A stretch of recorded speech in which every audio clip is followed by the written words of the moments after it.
오늘 말씀의 제목을 한번 함께 읽어볼까요? 복음과 율법입니다.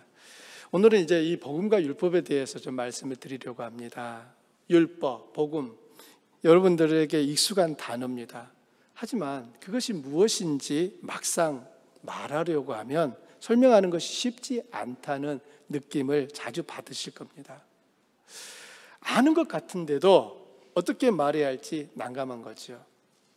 율법과 복음 또는 복음과 율법은 성경 전체에 나오는 매우 중요한 주제입니다. 이것들을 바르게 이해하고 말할 수 있으면 신앙생활이 한결 강력해지게 될 겁니다. 조금 딱딱한 주제일 수 있어요. 그런데 귀를 한번 쫑긋 세우시고 따라오시면 좋겠습니다. 어느 목사님이 성도님들에게 이런 질문을 하셨습니다. 성도들이 천국에 가서 예수님을 만나면 어떻게 인사할 것 같습니까? 막상 질문을 바꿔보니 성도님들은 뭐라고 말해야 할지 고민이 되었어요. 그래서 서로의 이제 얼굴만 이렇게 바라보는 겁니다. 우리 성도님들은 뭐라고 인사하실 것 같으세요? 예수님을 딱 만났어요. 그 목사님이 다음 말에 이제 빵 하고 웃음이 터졌는데요. 대답이 무엇이었냐면 말씀 많이 들었습니다 였습니다. 성도들은 목사님이 그 말을 듣고 웃었지만 사실 그것은 심각한 말이에요. 우리는 예수님에 대한 말씀을 참 많이 들었습니다. 예배 때마다 듣습니다. 그런데 한 번도 만난 적이 없다고 생각하는 것이지요. 우리들이 신앙생활을 하면서 주님에 대해 많이 들은 것과 주님에 대해 많이 아는 것은 큰 차이가 있습니다. 많이 들은 것은 그분을 직접 만난 경험이 없다는 것이고, 잘 아는 것은 그분을 만난 경험이 많다는 것입니다. 주님을 아직 만난 경험이 없는 사람과 매일 주님을 만나고 있는 사람의 삶은 사뭇 다를 것입니다.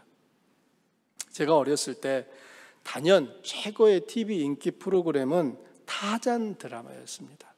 아프리카 밀림에 사는 타잔은 밧줄을 타고 이 나무에서 저 나무로 휙휙 옮겨 다닙니다. 사나운 악어와 싸워도 이기고요.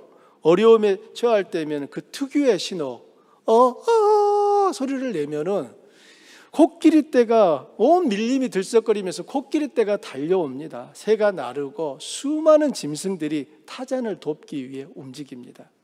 그러면 순식간에 악당들을 물리치고 밀림에 다시 평화가 찾아옵니다. 그 모습이 얼마나 멋있었는지 모릅니다. 너도 나도 타잔이 되고 싶어 했습니다. 그래서 친구들과 소나무에 밧줄을 걸고 타잔 흉내를 내면서 그 밧줄을 타던 기억이 있습니다. 타잔 드라마에서 빼놓지 않고 나오는 주인공은 타잔을 돕는 침팬지인데, 그 침팬지가 먹는 노란 바나나는 매우 인상적이었습니다. 안타깝게도 제가 사는 섬마을에는 바나나가 없었습니다. 저를 포함해 친구들 중에 어느 누구도 바나나를 직접 본 사람이 없었습니다. 바나나를 직접 본 적이 없으니 그 맛이 무슨 맛인지 알겠습니까? 그 느낌이 어떠한지 알겠습니까? 아는 사람이 한 명도 없었기 때문에 자기가 생각하는 맛을 떠올리면서 공통점은 바나나는 엄청나게 맛있을 거야 라고 하는 생각을 가지고 있었습니다. 그리고 언젠가 기회가 되면 반드시 바나나를 먹어야지 라고 생각을 했었습니다. 제 인생에 드디어 그날이 왔습니다. 바나나를 직접 눈으로 보게 되었습니다. 바나나를 손에 들었는데 얼마나 심장이 뛰던지, 하마터면 그 들고 있던 바나나를 떨어뜨릴 뻔했습니다. 문제는 어떻게 먹는지 모른다는 것입니다. 타잔 영화에서는 침팬지가 그 바나나를 껍질을 벗기고 속살을 먹었는데, 왠지 그렇게 먹으면 바나나를 낭비하고 모독하는 게 아닌가 생각이 되었기 때문에 사과처럼 벗긴 껍질을 버리지 못하고 입에 넣었는데 떫고 쓴맛에 도저히 삼킬 수가 없어서 뱉어야만 했습니다. 그렇게 이제 껍질은 이제 이건 못 먹은 거구나 이제 확신이 들어서 버렸어요.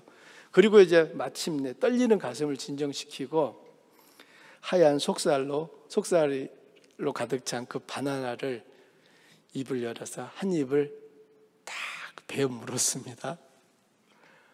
완전 실망이었습니다. 기대가 너무나 높았던 거지요. 바나나 맛은 저의 기대와 너무 달랐어요. 배보다 달지 않았고요. 사과처럼 단단하지도 않았어요. 귤처럼 상큼한 그런 맛도 없었어요. 그냥 흐물거리는 그 촉감에 이마를 찡그렸던 그 기억이 있습니다. 그 후 바나나를 먹을 때면 어린 시절 그때가 문득 생각납니다. 지금은 더 이상 바나나를 먹을 때 심장이 뛰지 않습니다. 바나나 껍질을 버리는데 아무런 망설임이 없습니다. 이제 저는 바나나 맛이 어떤 것인지 압니다. 직접 먹어보았고 만져봤기 때문이죠. 만일 아직까지 바나나를 먹어보지 않았다면 그 맛이 무슨 맛인지 여전히 알지 못했을 것입니다. 예수님을 믿으면서도 하나님을 아버지라 부르면서도 그분을 개인적으로 만나고 경험하지 못한 분은 비록 주일마다 예배당을 다니고 성경을 읽어도 그 모든 것이 기쁨과 감사와 소망과 헌신과 충성으로 연결되지 못할 것입니다. 단지 하나의 습관과 형식으로는 남겠지만 우리들이 율법과 복음을 바르게 이해할 필요성이 여기에 있습니다. 율법 아래에서 하나님을 따르는 사람과 복음 아래에서 하나님을 따르는 사람은 완전 다른 삶을 살게 됩니다. 이렇게 말씀드리면 율법은 나쁜 것이고 복음은 좋은 것이구나 라고 생각하기 쉬운데요, 만일 그렇게 판단하셨다면 너무 성급한 판단입니다. 율법과 복음은 둘 다 하나님으로부터 왔습니다. 둘 다 하나님이 주셨다는 말이에요. 율법도 하나님이 주셨고 복음도 하나님이 주셨습니다. 그러므로 율법은 나쁘고 복음은 좋다는 식으로 이해하는 것은 성경의 가르침을 완전히 오해하는 것입니다. 그러면 율법은 무엇이고 복음은 무엇일까요? 일반적으로 율법이라고 하면 모세가 시내산에서 받은 모세의 율법을 가리킵니다. 그래서 율법을 대표하는 것이 십계명이고 십계명은 다시 하나님을 사랑하고 이웃을 사랑하라는 말씀으로 요약될 수 있습니다. 그런데 율법을 더 넓은 의미로 이해하면 율법은 명령입니다. 성경에 기록된 모든 명령이 곧 율법입니다. 이렇게 행하라 그러면 살리라, 이렇게 행하지 말라 그렇지 않으면 죽을 것이다는 모두 율법입니다. 반면에 복음은 약속입니다. 그 형식은 내가 너를 위해서 다 했다, 그러므로 너는 살 것이다 라고 쓰여 있습니다.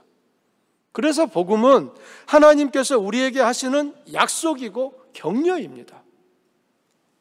원래 복음이라고 하는 단어는 성경에만 나오는 말이 아닙니다. 성경에 복음이라는 단어가 기록되기 전에도 이미 복음이라고 하는 단어는 사람들 사이에 널리 사용되고 있었습니다. 헬라어로 복음은 유앙겔리온이라고 하는 단어인데요. 자, 슬라이드를 한번 볼까요?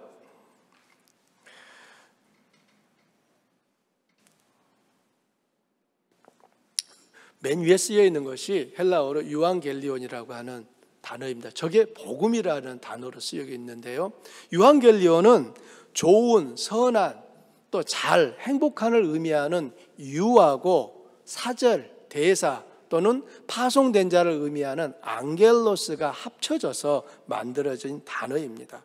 따라서 유앙겔리온은 처음에는 좋은 소식 또는 기쁘고 복된 소식 혹은 좋은 소식을 전하는 자에게 주어지던 보상을 뜻하는 단어였는데, 나중에는 이 의미가 좋은 소식, 기쁜 소식으로 전환되어서 사용되었습니다. 일반적으로 고대 사회에서 좋은 소식이란 무엇이었을까요? 전쟁에서 승리했다는 소식이나 황제에게 왕자가 태어났다거나 모두가 기뻐할 만한 어떤 소식이 바로 좋은 소식, 복음이었습니다.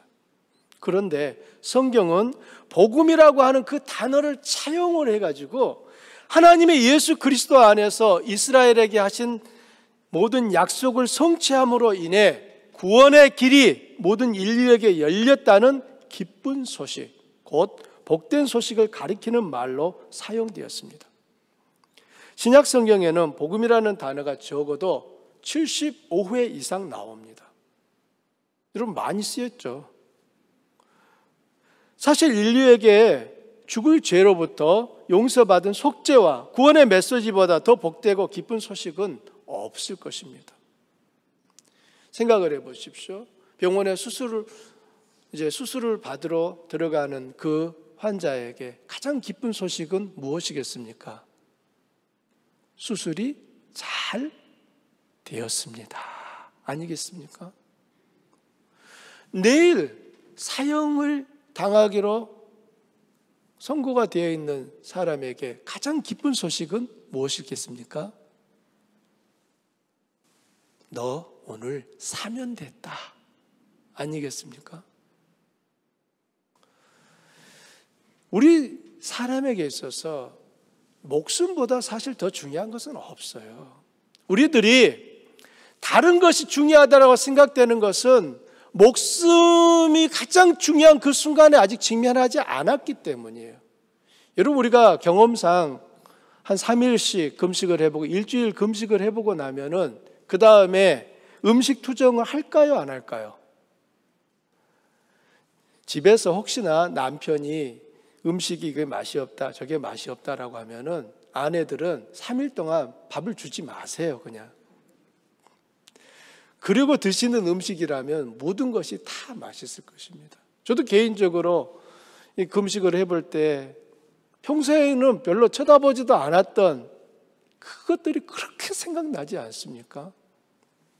우리 이제 이집사님 여기 계시니까 군내에서 오래 계셨으니까 아시겠지만 저도 훈련소에서 이제 그 6주 동안 훈련을 받을 때 제일 먹고 싶은 게 그 100원짜리 초코파이예요. 초코파이. 우리에게 있어서 어떤 것에 대하여서 우리 생명과 직결된 어떤 문제를 직면하기 전에는 다른 것이 참 귀하게 보이는 거예요. 여러분 보십시오. 다이아몬드 귀합니까? 안 귀합니까? 금덩어리 이따마나 큰 거 보면은 주우실 거예요? 버리실 거예요? 그런데 그 다이아몬드와 그 금덩어리를 가지고 계신 것이 끝없는 사막 가운데 계신다고 생각해 봐요. 가다 보니까 어떤 사람이 요만한 피티병에 든 물병 하나를 보여주면서 물이요 물 그래요. 그러니까 이제 얼마입니까 했더니 다이아몬드 한 개 값이에요. 여러분 바꾸실래요? 안 바꾸실래요? 안 바꾸죠. 다이아몬드로 어떻게 물 하나가 바꿔. 조금 더 갔어요. 이제 갈증이 그냥 여기까지 차가지고 죽겠어. 조금 더 갔더니 조금 전에 만난 그 사람이 또 앞에 와가지고 또 물병을 들면서 물이요 물 하고 있어요. 이제 이 사람 지나가면은 또 만날지 안 만날지 몰라. 얼마입니까? 예, 다이아몬드 더하기 금덩어리 하나예요. 여러분 주시겠어요? 안 주시겠어요?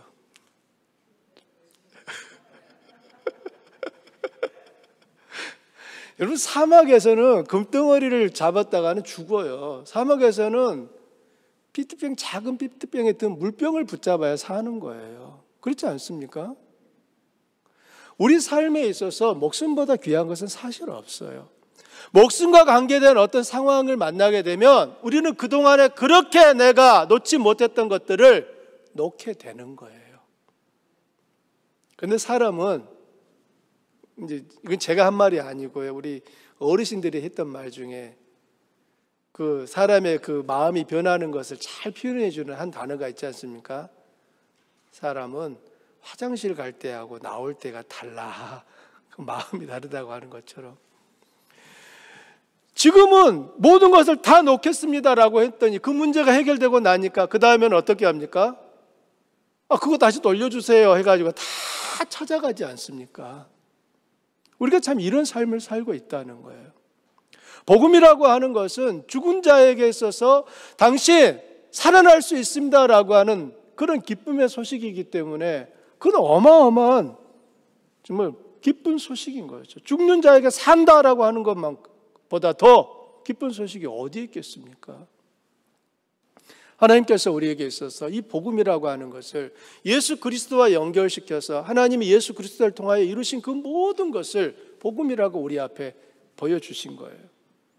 그래서 성경은 복음을 표현할 때 하나님의 복음, 그리스도의 복음, 하나님의 은혜의 복음, 구원의 복음, 천국 복음, 영광의 복음, 평안의 복음, 이런 표현으로 사용을 하고 있습니다. 요약하면 율법은 모든 것이 내게 달려 있습니다. 반면에 복음은 모든 것이 그리스도께 달려 있습니다. 따라서 율법은 내가 행해야 할 내용이고 복음은 우리가 믿어야 할 내용입니다. 이건 하늘만큼 다른 거예요. 율법은 우리가 반드시 행해야 될 내용이고 복음은 우리가 믿어야 할 내용인 거예요. 어떤 분은 구약은 율법이고 신약은 복음이라고 생각하는데 그렇지 않습니다. 구약 성경 안에도 율법과 함께 복음이 있고 신약 성경 안에도 복음과 함께 율법이 있습니다. 이 둘은 언제나 함께 있습니다. 예를 하나 들면 하나님이 아담과 하와에게 선악과를 먹지 말라라고 하신 것은 하나님의 명령입니다. 즉 율법입니다. 그러나 그들이 범죄했을 때 하나님이 내가 너로 여자와 원수가 되게 하고 내 후손도 여자의 후손과 원수가 되게 하리니 여자의 후손은 네 머리를 상하게 할 것이고 너는 그의 발꿈치를 상하게 할 것이라는 말씀은 약속입니다. 슬라이드 좀 보여주세요. 예. 이것이 복음인 이유는 범죄한 아담과 하와가 사는 길이 그들이 어떻게 하느냐에 달린 것이 아니라 하나님이 하실 일에 달려 있고 하나님이 그 일을 하겠다고 약속하셨기 때문이에요. 그래서 학자들은 이 구절을 원시복음이라고 합니다. 하나님께서 인류를 구원하실 계획과 어떻게 구원하실지를 말씀하신 첫 번째 약속이라는 의미에서 원시복음이라고 말을 하는 거죠. 여러분, 이 구절에는 예수라는 단어가 하나도 없어요. 하지만 하나님이 어떻게 인류를 구원하실 건지에 대한 그 약속이 담겨 있습니다. 범죄한 인류가 구원 얻는 길은 여자의 후손 중에서 나온 누군가가 뱀의 머리를 깨뜨림으로 이루어질 것입니다. 그런데 우리가 주목해야 하는 것은 그 후손이 아담의 후손이 아니라 여자의 후손이라는 것입니다. 인류는 아주 오랫동안 여자의 후손을 기다려왔습니다. 그 후손이 누군지 정확히 모르지만 오시리라 약속된 그를 기다리고 또 기다렸습니다.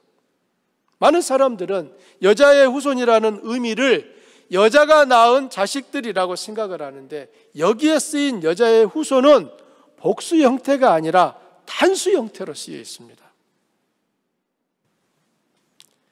즉 여자를 통해 세상에 태어날 수많은 자손들이 아니라 유일한 단 한 명, 바로 그분이라는, 그 사람이라는 의미가 여자의 후손 속에 담겨 있는 거예요. 여러분은 마태복음 1장에서 예수님의 족보를 보셨을 것입니다. 족보를 읽을 때 우리가 공통적으로 느끼는 마음이 뭐지요? 와, 이거 다 읽어야 되나? 많이도 낳네.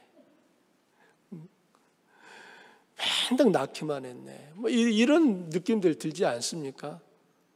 그런데 거기에 보게 되면 우리가 주목할 부분이 있습니다. 누가 누구를 낳고 계속 낳아요. 그런데 여자가 누구를 낳았다고 하지 않고 남자가 낳았다고 기록하고 있습니다. 그렇죠? 아브라함이 이삭을 낳고 이삭이 야곱을 낳고 야곱이 유다를 낳고 다 남자가 자식을 낳았다고 말을 하는 거예요.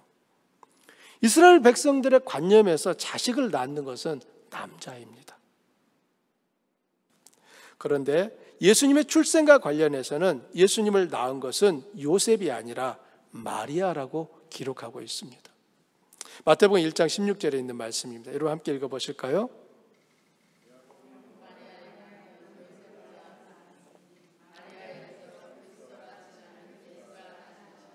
여러분이 아시듯이 요셉과 마리아는 결혼하기로 정혼했습니다. 그런데 아직 동침하기 전에 마리아가 임신했습니다. 우리 이은철 성도님께 좀 제가 여쭤볼게요. 우리 이은철 성도님이 서은주 성도님하고 결혼하기로 정혼을 했어요. 그런데 아직 동침 전이에요. 서은주 성도님이 만약 임신을 했다는 소식을 들었습니다. 무슨 생각이 드시겠습니까? 이야, 내 자식이구나, 이 마음이 들까요? 요셉 그렇게 생각하지 않았어요. 이 마리아가 부정한 짓을 저질렀구나 생각하고는 이제 파혼을 하려고 준비를 하고 있었습니다. 그때 천사가 요셉에게 와가지고 요셉아 두려워 말라. 마리아가 잉태한 것은 성령으로 인하여 잉태된 것이다 라고 알려준 거예요. 요셉의 고민이 순식간에 해결된 거죠. 요셉은 생각하기에 이 마리아가 이 부정한 짓을 했구나 라고 했었는데 그게 아니라는 게 밝혀졌잖아요. 그래서 요셉은 마리아를 데려다가 이제 아내로 맞이하고 자식을 낳을 때까지 동침하지 않았습니다. 그렇게 해서 태어난 아기가 바로 누구죠? 예수예요. 예수였어요. 이렇게 따지고 보면 예수님의 출생과 관련해서 예수님을 낳은 것은 요셉이 아니라 마리아인 것이죠. 그렇죠? 예수님은 요셉과 생물학적으로 아무런 관련이 없어요. 요셉의 후손이 아닙니다. 즉 남자의 후손이 아니라 누구의 후손입니까? 여자의 후손인 거예요. 그러면 우리는 창세기 3장 15절 말씀이 생각납니다. 다시 3장 15절로 가보죠. 3장 15절을 분명히 말했어요. 여자의 후손이 뱀의 머리를 깨뜨릴 거다라고 했습니다. 그러면 우리는 이 여자의 후손이 바로 마리아를 통해 세상에 오신 하나님의 아들 예수 그리스도구나 라고 알 수 있는 것이지요. 보시듯이 창세기는 구약 성경의 맨 첫 번째 성경입니다. 창세기에 벌써 하나님이 구원자를 어떻게 보내실 것에 대한 이 복음이 여기에 실려 있지 않습니까? 이번에는 신약 성경에도 복음과 율법이 함께 있는 것을 보여드리겠습니다. 신약 성경에도 성령과 진리로 예배를 드려라, 쉬지 말고 기도하라, 범사에 감사해라, 서로 사랑하라, 이런 말씀 있죠. 다 명령입니다. 이 명령들은 신약 성경 안에 있는 율법입니다. 반면에 주 예수를 믿으라, 그리하면 너와 내 집이 구원을 받을 것이다. 영접하는 자, 곧 그 이름을 믿는 자들에게는 하나님의 자녀가 되는 권세를 주셨다. 이것은 약속이고 복음입니다. 지난주에 살펴본 하나님이 세상을 이처럼 사랑하사 독생자를 주셨으니 이는 그를 믿는 자마다 멸망하지 않고 영생을 얻게 하려 하심이니라. 이것도 약속이에요. 즉 복음인 것입니다. 그러므로 구약은 율법이고 신약은 복음이라는 식으로 나누는 것은 바르지 않습니다. 그보다는 하나님이 구약과 신약에 모두 율법과 복음을 주셨는데 그 이유와 목적이 무엇인지 아는 것이 필요합니다. 하나님은 성경의 처음부터 끝까지 구원 얻는 길로 율법을 주신 적이 없습니다. 율법은 구원을 얻기 위한 수단이 아닙니다. 그러면 하나님이 율법을 주신 목적이 무엇일까요? 크게 세 가지입니다. 첫 번째, 하나님은 율법을 통해 우리 자신이 죄인인 것을 알게 하기 위해서 주셨습니다. 율법을 지키려고 아무리 노력하고 애써도 지키지 못하는 우리의 실체를 보며 하나님 앞에서 나는 죄인이라고 하는 것을 일깨우기 위한 것입니다. 예를 들어 보십시오. 율법이 100가지가 있다고 생각해요. 원래 100가지 넘어요. 623가지가 있다고 유대인들은 그렇게 분류를 해놨는데요. 예를 들어 100가지 중에서 내가 정말 작심하고 율법을 다 1번부터 99번까지 다 지켰네요. 근데 그만 100번째 율법에 와가지고는 넘어져 버렸어. 못 지켰어요. 이 사람 율법을 지킨 사람입니까? 위반한 사람입니까? 99개나 지켰는데요. 율법을 지킨 사람입니까? 못 지킨 사람입니까? 못 지킨 사람인 거예요. 이렇다 보니까 율법을 지켜서 내가 의롭습니다 라고 주장할 수 있는 사람은 한 명도 없는 거예요. 율법 앞에 서는 순간에 어떤 사람도 예외 없이 나는 죄인이구나 라고 하는 것을 깨닫게 되는 것입니다. 자기가 죄인인 것을 깨닫게 되면은 그 다음에는 뭘 이제 해야 되겠습니까? 자기가 죄인인 것을 알면, 여기서 이 자기가 이 죄인이라고 하는 의미는 내 힘과 내 능력으로는 도무지 나를 구원할 능력이 없다라고 하는 의미인 거예요. 자기가 죄인인 것을 알았다면은 그리스도 앞으로 나갈 수밖에 없다는 것을 알게 되는 것입니다. 이처럼 율법은 내가 죄인이라고 하는 것을 일깨움으로 인하여 예수님 앞에 나갈 수밖에 없다라고 하는 것을 깨달으라고 주셨던 거예요. 두 번째, 하나님이 율법을 주신 목적은 뭡니까? 죄를 지으려고 하는 우리의 의지를 약화시키고 정화시키는 기능을 합니다. 율법을 위반하면 반드시 그 죄에 대한 책임과 형벌이 따르게 되어 있습니다. 그렇다 보니까 죄를 지으려고 하는 욕구를 내려놓거나 포기하게 만드는 것이죠. 우리들 경험해 보셨는데요. 메릴랜드를 막 1시간 만에 막 주파하는 분도 우리 중에는 계셔요. 누구라고는 공개적으로 말을 안 하겠는데 계셔요. 저도 며칠 전에 저기 다녀왔지만요. 우리가 고속도로에서 운전을 하다 보면은 본능적으로 속도가 쫙 이제 올라갑니다. 근데 쭉 속도가 올라가는데 저 앞에서 경찰차처럼 보이는 게 반짝반짝 라이트가 이렇게 돌아가고 있어요. 순간 어떻게 하죠? 1번 속도를 더 높여서 달려간다. 2번 유턴을 한다. 3번 그 순간 브레이크에 발을 나도 모르게 살짝 올려서 속도를 줄인다. 주로 어떻게 하십니까? 우리 다 그렇게 해요. 율법은 이처럼 어떤 죄를 지으려고 하는 우리의 의지 자체를 순간 약화시키는 거예요. 고속도로에서 마치 속도를 올리다가도 저 멀리 경찰차가 보면은 자기도 모르게 속도를 줄이는 것과 같은 이치예요. 그 순간 경찰관은 율법의 기능을 하는 것입니다. 경찰관의 본연의 목적은 고속도로에서 운전자들이 안전 운행을 하도록 돕는 거예요. 그 일을 위해 필요하다면 공권력을 동원하여 벌금을 먹이고 옥에 가두기도 합니다. 우리들이 경찰차를 보는 순간에 속도를 높이다가도 내리는 이유가 무엇이죠? 딱지 받을까 봐, 벌금 물까 봐 겁나가지고 줄이는 거 아닙니까? 가끔씩 어떤 분은 뛸려면 뛰어 하면서 더 그냥 세게 밟고 지나가셨다가 5개 받는 분도 봤는데요. 그런 거예요. 율법을 주신 세 번째 목적은 인간에게 하나님의 뜻이 무엇인지 알려줍니다. 인간에게 요구하시는 하나님의 뜻이 율법을 통해 자세히 제시되었습니다. 우리는 율법을 통해 이것이 하나님의 뜻이구나 라는 것을 알게 됩니다. 우리가 어젯밤에도 목장 모임 했지만 마음에는 있는데 표현하지 않아요. 그럼 상대방이 그걸 압니까? 몰라요. 알겠지라고 하는 것은 너무 큰 기대예요. 하나님께서 율법을 통하여서 내가 원하는 것은 이거야 라고 말씀을 하신 거예요. 따라서 우리는 율법을 읽을 때, 볼 때, 들을 때 이게 하나님께서 나에게 원하시는 거구나 라고 하는 것을 알게 되는 것입니다. 하나님은 왜 이렇게 율법을 주셨습니까? 하나님은 자기 백성들이 하나님 닮기를 원하시는 거예요. 예수님도 이 점을 산상수훈에서 분명하게 말씀하셨습니다. 그러므로 하늘에 계신 너희 아버지의 온전하심과 같이 너희도 온전하라. 우리는 율법을 지킴으로 하나님 아버지를 닮게 되는 거예요. 왜냐하면 그 율법은 하나님의 말씀이에요. 하나님의 뜻이에요. 그러므로 우리들이 율법을 내 마음속에 나도 받아들여서 그것을 내 삶 속에서 실천해 갈 때 나는 누구를 닮게 되어 있습니까? 닮을까요?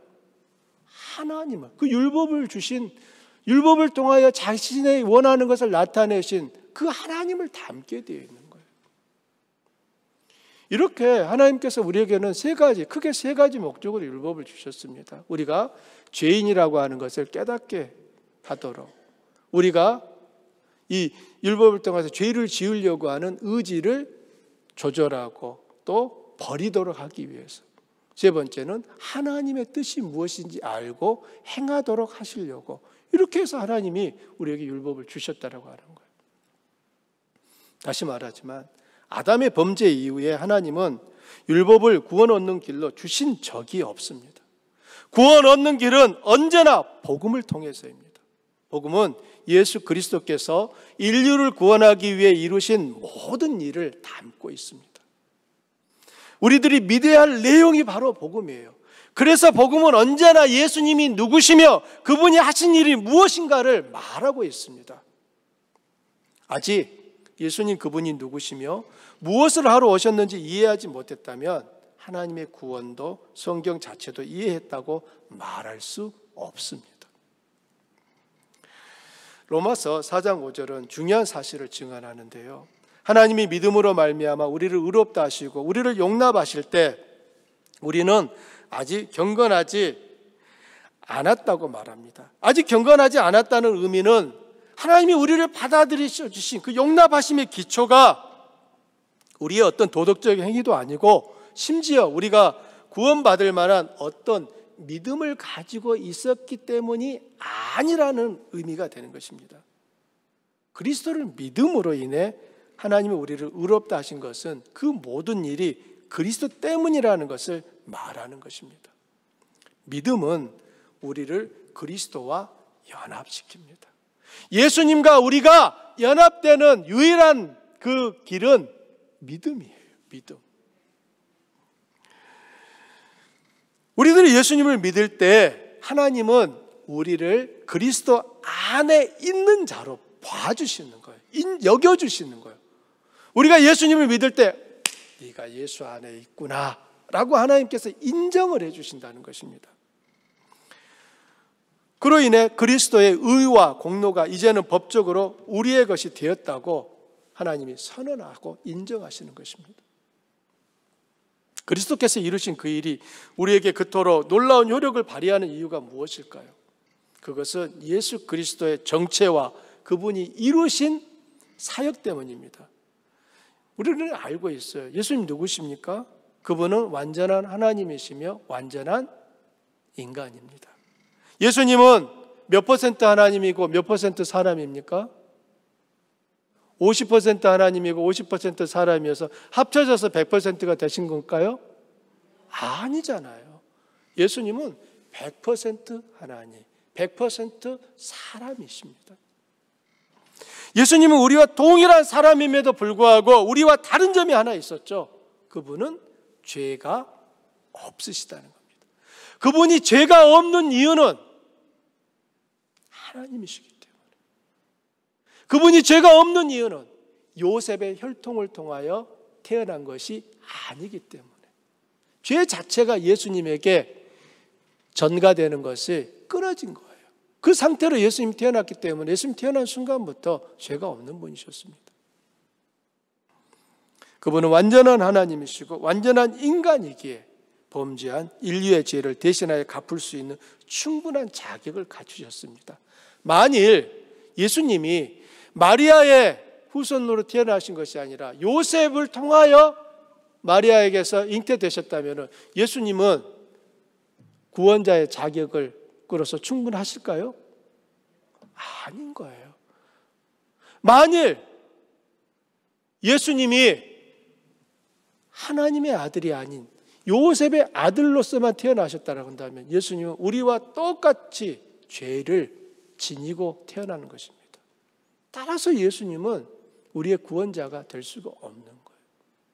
하지만 인류 역사 속에서 단 한 명, 완전한 하나님이시고 완전한 사람이신 분이 우리 가운데 계셨었습니다.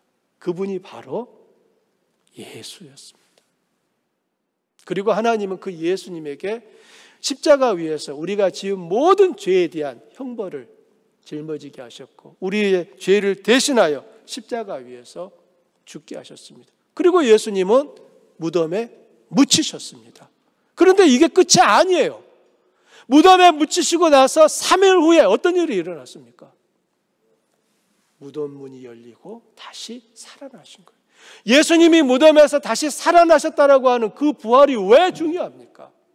예수님 십자가 위에서 이루신 일이 완벽하게 성취되었다라고 하는 겁니다. 예수님이 하나님의 아들이라고 하는 분명한 증거는 바로 부활이었습니다. 예수님이 십자가 위에서 저와 여러분의 모든 죄에 대한 그 값을 지불하셨다라고 하는 것에 대한 증거가 예수님이 죽음에서 다시 부활하신 일이었습니다. 예수님은 우리의 죄값을 그분의 목숨으로 지불하셨습니다. 사실은 누가 그 죄값을 지불해야 되죠? 바로 우리 자신이 지불해야 될 값이었습니다. 그런데 예수님이 십자가 위에서 우리의 죄값을 대신 지불하셨습니다. 우리는 구원은 공짜로 받는다는 말을 합니다. 여러분 맞습니까? 틀립니까? 이제 고민되시죠? 다시 여쭤볼게요. 우리는 구원을 공짜로 받습니다. 맞습니까? 틀립니까? 대답을 이제 제가 잘 듣지 못하게 분별하지 못하게 중간만큼으로 이렇게 하셔가지고 지금 뭐라고 하셨는지를 제가 모르게 하셨는데요. 우리의 구원은 공짜가 맞습니다. 공짜라고 말하는 이유는 우리가 구원을 얻기 위해 지불한 것이 아무것도 없다는 거예요. 그렇죠? 우리 이집사님, 강집사님 두 분은 얼마 내고 구원 얻으셨습니까? 아니 뭘 지불하셨습니까? 없어요. 두 분 다 똑같이 아무것도 내지 않았어요. 그래서 구원은 공짜라고 하는 것입니다. 내가 지불한 게 없어요. 그러나 우리가 반드시 기억해야 하는 것이 있습니다. 우리는 구원을 위해서 아무런 값을 지불하지 않았지만 우리 구주 예수 그리스도가 우리가 지불해야 할 값을 대신 지불하셨습니다. 즉 우리들이 얻은 구원은 더 이상 공짜가 아니라 가장 고귀하고 고귀한 하나님의 아들의 죽음과 피값으로 주어졌다는 것을 기억해야 합니다. 나는 지불한 게 없어요. 하지만 하나님은 그 아들의 목숨을 값으로 지불하셨어요. 그리고 나에게 구원을 이루어 주신 것입니다. 예수님께서 십자가 위에서 숨을 거두시는 순간에 하나님은 인류의 모든 죄와 그 죄값을 받으셨다고 인정하셨습니다. 하나님은 예수님이 죽어가는 걸 보면서 내가 모든 저 범죄한 인류가 지불해야 될 값을 내가 받았다라고 하나님이 인정해 주신 거예요. 예수님께서 무덤에 묻힌 후 3일 만에 다시 살아나시고 이런 그 모든 것들이 이제 온전하게 성취되었다라고 하는 바로 확증이었습니다. 확실한 증거였던 거죠. 성부 하나님은 성자 하나님의 죽음과 피값을 받으시고 한 가지 약속을 하셨습니다. 이제 이 약속이 중요한 거예요. 성부 하나님은 아들이 십자가 위에서 죽는 것을 보시고 이렇게 약속하셨어요. 누구든지 예수를 믿는 자마다 멸망하지 않고 영원한 생명을 얻으리라. 이게 하나님이 예수의 죽음을 받으시고 우리 온 인류를 향하여 하신 약속입니다. 누구든지 예수를 믿는 자마다 멸망하지 않고 영생을 얻으리라. 하나님은 거기에다 조건을 달지 않았어요. 네가 지금부터 3개월 동안 교회를 한 번도 안 빠지고 다니면 구원을 얻을 것이다. 이렇게 안 했어요. 네가 매 주일마다 헌금을 이만큼 하지 않으면 너는 구원을 못 받을 거다. 이렇게도 말하지 않았어요. 단 유일한 길은 누구든지 예수를 믿으면 구원을 받는다. 이게 하나님께서 하신 약속입니다. 성부 하나님께서 하신 이 약속 때문에 우리는 예수님을 믿음으로 멸망하지 않고 영생을 얻게 되었습니다. 이것을 기쁜 소식, 즉 복음이라고 하는 것입니다. 하나님의 진노를 받아서 심판받고 멸망할 수밖에 없었던 우리 자신이 예수님을 믿음으로 인하여 멸망의 대상에서 하나님의 사랑받는 아들, 딸로 바뀌게 된 그 놀라운 변화가 바로 예수님 때문에 일어난 일인 것입니다. 그러므로 우리는 예수님을 믿음으로 인해 구원을 얻게 되고 그 구원의 증거로 하나님은 우리 안에 성령을 부어주시고 우리 안에 계신 성령은 어김없이 우리의 내면의 변혁을 일으키셔서 우리가 감사와 사랑으로 하나님께 순종하기를 원하고 실제로 순종하게 합니다. 이것이 구원받은 사람의 특징이고 본질입니다. 그런데도 어떤 신자들은 여전히 복음이 아니라 율법을 통해 구원을 얻을 수 있다는 생각을 갖고 있습니다. 이런 생각을 율법주의라고 합니다. 한번 따라해 보십시오. 율법주의. 좀 강조하면 율법주의가 되는데요. 율법주의. 우리는 율법과 율법주의를 구분할 수 있어야 해요. 앞에서 말씀드렸듯이 율법은 하나님이 주신 계시이며 하나님의 뜻이 무엇인지 알려주며 사람들이 그리스도께 나아가는 선생의 역할을 합니다. 한마디로 좋은 것입니다. 그러나 율법주의는 경계해야 되고 잘못되었습니다. 율법주의는 우리의 선함을 근거로 해서 우리가 하나님께 마치 받을 빚이 있는 것처럼 생각하고 그분의 축복을 따낼 수 있다라고 보는 관점이에요. 내가 지금부터 하나님 앞에 막 이렇게 해드리면 하나님은 나에게 내가 원하는 어떤 보상을 주실 거야 라고 생각하는 것은 율법주의적인 생각입니다. 하나님이 우리를 사랑하시는 원인이 우리의 어떤 존재나 우리가 행한 어떤 행함 때문이라고 생각하는 사상, 이게 바로 율법주의예요. 그러니까 예수님을 믿음으로 인하여 구원을 얻었으면서도 어느 순간에 또 율법주의 아래로 또 내려가는 경우가 너무나 많습니다. 그런데 하나님이 우리에게 어떤 것을 선물을 주시고 우리에게 원하는 것들을 주시고 하는 것들은 내가 뭔가를 많이 했기 때문에 그래 너 이제 이거 하나 더 줄게 이렇게 하신 게 아니라는 거예요. 하나님이 우리에게 그것을 주시는 것은 우리를 사랑하시기 때문인 것입니다. 이건 이제 저하고 제 아내 사이에만 있는 이제 비밀스러운 얘기입니다. 제가 이제 아내한테 여보 나 사랑해? 라고 물어요. 그러면 아내는 제가 그 물을 때는 뭘 기대하겠습니까, 경민 집사님? 그 아멘을 하든지 차라리 사랑해요 뭐 이렇게 하면 좋은데 참 제 아내는 이렇게 대답해요. 뭘 그런 걸 물어? 그럼 제가 아니 대답을 해주면 좋잖아 하면은 아니 몇 년을 살았는데 아직도 그걸 물어요. 이제 이렇게 말을 한단 말이에요. 제가 아내의 마음을 몰라서 묻겠습니까? 저는 그냥 아내로부터 여보 사랑해요 라고 하는 말을 듣고 싶은 거예요. 저는 이제 오늘 집에 가면 또 혼날 거예요. 왜 그 말을 했냐고 이제 혼날 가능성이 아주 크지만 여러분의 이해를 돕기 위하여서 지금 목사가 지금 완전히 다 깨지고 있는 겁니다. 여러분 사랑, 그러면서 아내가 이렇게 말해요. 내가 당신하고 지금까지 20년을 살았으면은 사랑하는 거 아니에요? 라고 말을 해요. 맞죠, 사실은. 아내가 여보 사랑해요 그 말 한마디에 담겨 있는 게 아니라 저를 위해서 아내가 자신의 모든 가장 소중한 시간과 물질과 에너지와 아들도 둘이나 낳아줬으니까 이 모든 것들이 결국 저를 사랑하는 명백한 증거지 않습니까?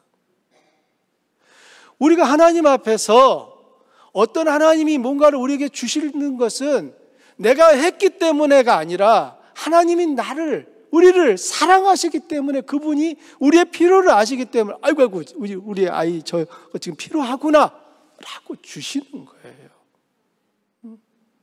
우리 장 집사님 사랑하는 따님 지금 워싱턴에 가 있는데 몸은 거기에 있어도 마음은 아마 우리 장 집사님 필라에 있어도 마음은 벌써 거기 가 계실 거예요. 얘가 오늘은 아침을 잘 먹었나, 어젯밤에 일이 많았다고 했는데 몸은 괜찮나. 왜 그렇게 하겠습니까? 사실 나이만 생각하면 따님이 우리 집사님보다 훨씬 젊으니까 뭐 이론적으로 보더라도 따님이 펄펄할 것이 훨씬 분명한 사실인데도 고민은 이 딸이 하고 있는 것이 아니라 여기 계신 나이 많은 엄마가 하고 있어요. 왜 그렇죠? 사랑하니까 그런 거예요, 여러분. 우리들이 율법주의에 대해서 이걸 잘 해결하지 않으면 우리 신앙생활 자체가 늘 왔다 갔다 하신다니까요. 내가 이거 한 번 더, 그러니까 우리는 이런 생각들 자주 해요. 내가 잘못했어요. 근데 회개해야 될 거 아니에요? 하나님의 뜻을 어겼어. 그런데 회개는 안 하고 그때 어떻게 하냐면은 헌금을 더 많이 한다거나 아니면 목사님한테 뭔가 맛있는 걸 사준다거나 아니면 성도들한테 뭔가 선물을 하나 해주면은 하나님이 나의 잘못한 거 눈 감아주시고 덮어주시고 못 본 척 해주실 거야. 이런 생각을 갖습니다. 여러분 이거 율법주의예요. 이런 생각의 근거는. 그때는 어떻게 해야 돼요? 빨리 회개하죠. 주여 잘못했습니다. 제가 돌이키겠습니다. 우리 성도님들 CF 하시다가 해가지고 또 쏟았네 하고 느끼시고 주여 다시 하겠습니다. 이게 바른 태도인 거예요. 근데 그 순간에 이걸 그냥 X를 해야 되는데 X는 안 하고 그냥 그거 비워놓고 옆에 그 다음 날로 가가지고 그날 이제 잘 지켰어요. 그럼 동그라미 해야 돼. 동그라미도 안 하고 또 그 다음 날로 가가지고 이제 두 칸 비워놓고는 이제 내가 이렇게 해가지고 우리 성도님들한테 물어볼 게 있어요. 뭔데요? 내가 이렇게 했는데 이거 제가 동그라미를 쳐야 될지 X를 쳐야 될지 모르겠어요. 그러면 우리 성도님들이 그냥 그 동그라미 쳐. 이제 이렇게 가면은 그래서 딱 동그라미 치고 연결시켰다고. 이거 다 율법주의예요, 사실은 이게. 내가 뭔가를 해가지고 하나님 마음을 그냥 살짝 그냥 속일 수 있을 것처럼 생각하는 이런 마음들. 또 내가 살짝 이렇게 하면 하나님이 내가 원하는 뭔가를 쫙 줄 거라고 하는 기대.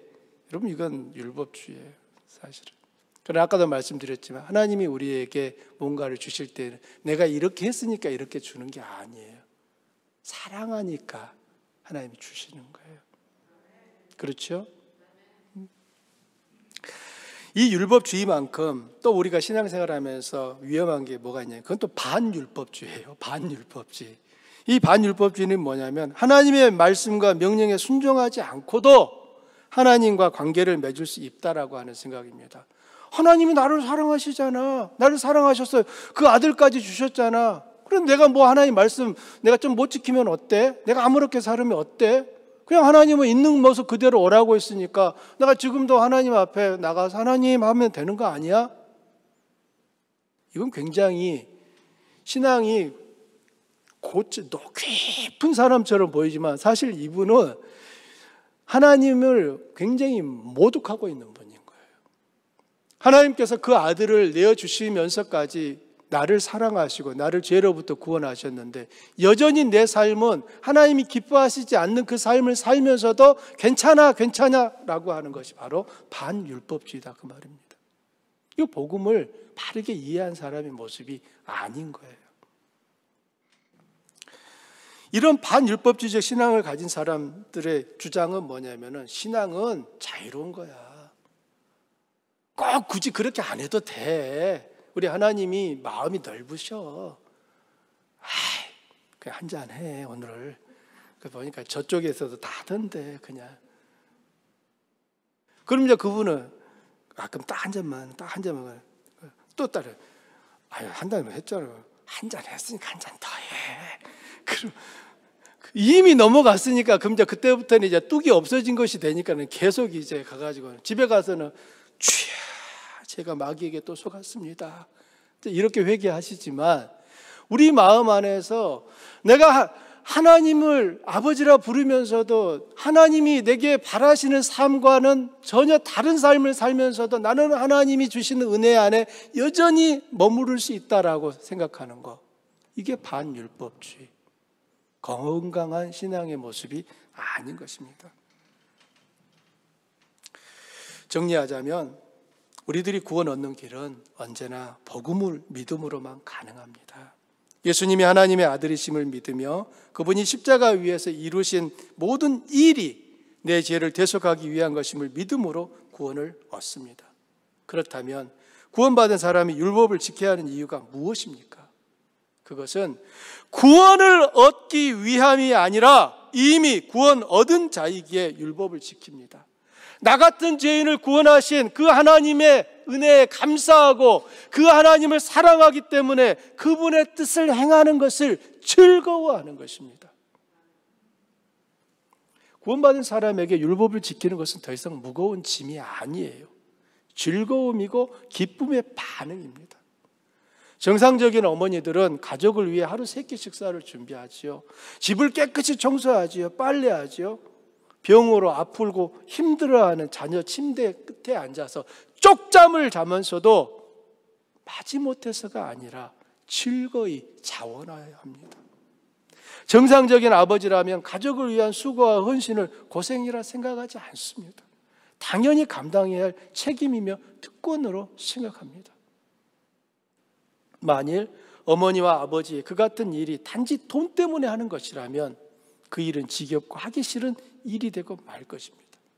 하지만 사랑 때문에 하는 그 일은 비록 힘들고 고통이 따르더라도 중단하지 않으며 더 잘해주지 못해 미안한 마음을 가지는 것입니다. 얼마 전에 TV에 나오는 한 내용을 봤습니다. 어느 아버지가 딸이 대학을 졸업하고 직장에 간 거예요. 사실 그 아버지는 계속 알코올 중독자였기 때문에 딸에게 있어서 도움을 주기보다는 너무 상처가 되는 그런 삶을 살았습니다.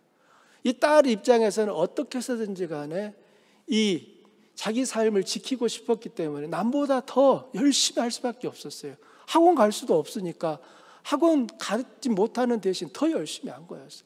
그래서 정말 다들 가고 싶어하는 대기업에 들어갔어요. 근데 그 아버지가 이제 딸한테 이제 요구하는 거예요. 너 한 달에 얼마씩 보내라. 내가 너 키워줬고 지금까지 이렇게 다 돌봤으니까 너 한 달에 250만 원씩 나한테 줘라 라고 한 거예요. 근데 그 딸이 그만 깜빡해가지고 그 보내주기로 한 날에 못 보내고 지나가 버렸네요. 그때 다음날 아버지가 그 회사 앞에 찾아와가지고 피켓을 들고 이 딸 나오라고 하면서 이제 막 거기서 막 이제 1인 시위를 하신 거예요. 그 딸이 너무너무 이제 부끄러워서 회사에서 나와가지고 그 아버지를 달래는 거예요. 근데 아버지는 이제 뭐 기세 등등하면서 네가 돈도 안 보내고 뭐 하는 짓이냐고 막 그런 거예요. 그랬더니 그 딸이 이제 신문에 나온 거예요. 그래서 이제 변호사들이 얘기하는 거예요. 이 딸은 아버지에게 250만 원을 매월 줘야 됩니까? 주지 않아도 됩니까? 라고 하는 게 이제 법적으로 어떻게 다뤄지는지를 물은 거예요. 결과가 어땠을 것 같습니까? 줘야 될까요? 주지 않아도 될까요? 법적으로도 주지 않아도 된다는 거였어요. 부모가 자녀를 양육하는 것은 마땅한 책임이고 의무였기 때문에. 그런데 철없는 이 부모들은 그런 짓을 한다고요. 우리가 하나님의 말씀에 순종하는 것은 하나님이 우리에게 베푸신 그 은혜에 대한 감격으로, 감사로 하는 것이지 내가 이렇게 하면은 하나님이 주실 구원을 얻으려고 하는 게 아니에요.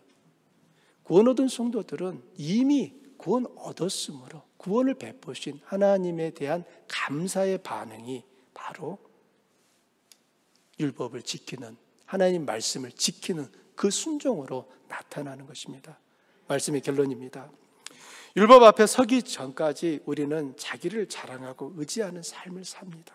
그런데 율법 앞에 서면 자기 자신에게 실망합니다. 이게 당연한 거예요. 그리고 철저하게 좌절하게 됩니다.